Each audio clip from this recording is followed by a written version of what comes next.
Ir Tony Perkinsą, kuris yra antras šiuo metu naudingiausias Lietuvos krepšinio lygos, kurią remia Betsson krepšininkas ir šiandien. Taiko, kada grįžti ir panašiai. Kalbėjo jau pastaruoju metu Tomas Masiulis, kad jau yra Giedraitis sugrįžęs į komandos treniruotės, juose dalyvauja.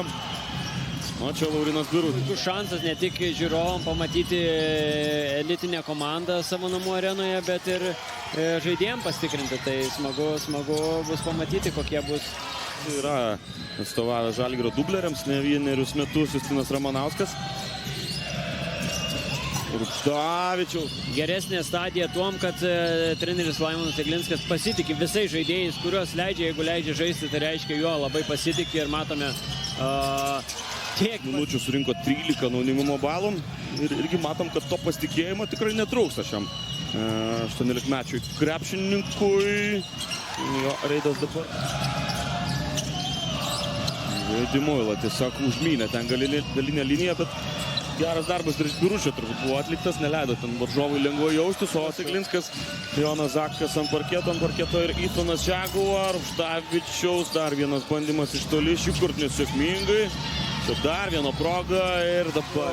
Tiem pačiam kėdainiečiam, kurie pilni motivacijos, noro, vėlgi, kaip ir sakėme, prieš rungtynės arena pilna, ateina tai palaikyti ir matome.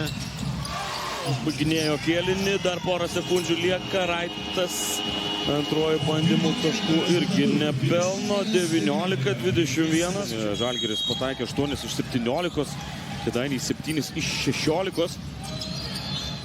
Buvo Vilkaviškio Perlo ekipoje. Taip, buvo numatyta minučių ir rolė komandoje jaunajam Nojui Bukauskui.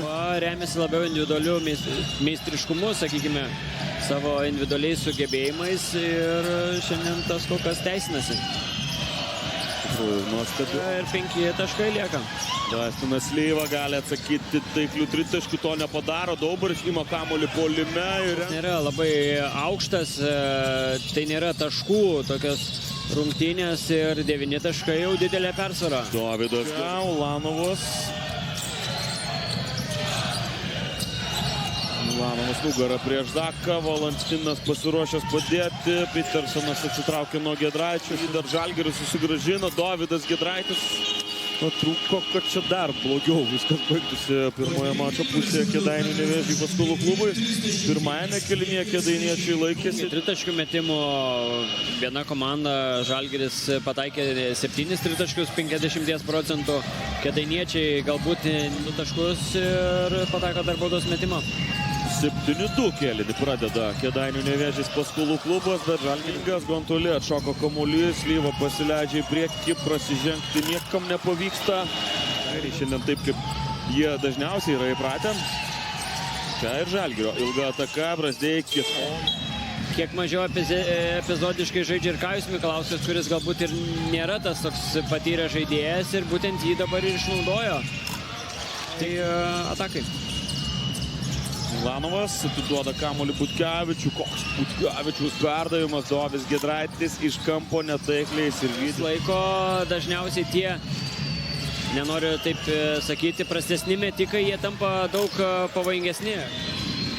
Galbūt net geresniam metikui, bet gaila, kad tas metimas netaiklus. O čia Dovis Giedraitis pabandys užbaiginėti ataką ir... Čia buvo likę kėdainiečiams, Justinas Marcinkevičius iš vidurio linijos pabandė dar paleisti kamuolį, metimas netaiklus, 50-14 taškų yra surinkęs Justinas Ramanauskas, 14 taškų skiria komandos čia ir prasidedant ketvirtajam kėliniui. Geriausias metikas Justinas Marcinkevičius taip pat, tai tos pagalbos nuo jų yra didesnės ir šiuo atveju nori būti rungtynėse. Taip, nes turbūt negalima sakyti, kad ir Žalgiris čia šiandien žaidžia kažkas tai labai įspūdingas rungtynės. Tiesiog standartiškas mačas turėjo -3 naudingumo balus iki šio momento. Na, kaip bebūtų, tai yra vienas rezultatyviausių Kėdainių klubo žaidėjų, po 13 taškų žaidėjus abiejų komandų treneriai.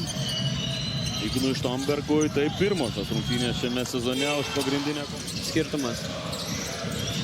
Na taip, aišku, galima kalbėti apie tai, čia tame viduryje parodė to spaudimo, padavė to spaudimo varžovam, buvo iki 12 berods daugiausiai, na, mažiausiai tas priartėja, sakykim taip, kėdainiečiai, bet galiausiai Žalgiris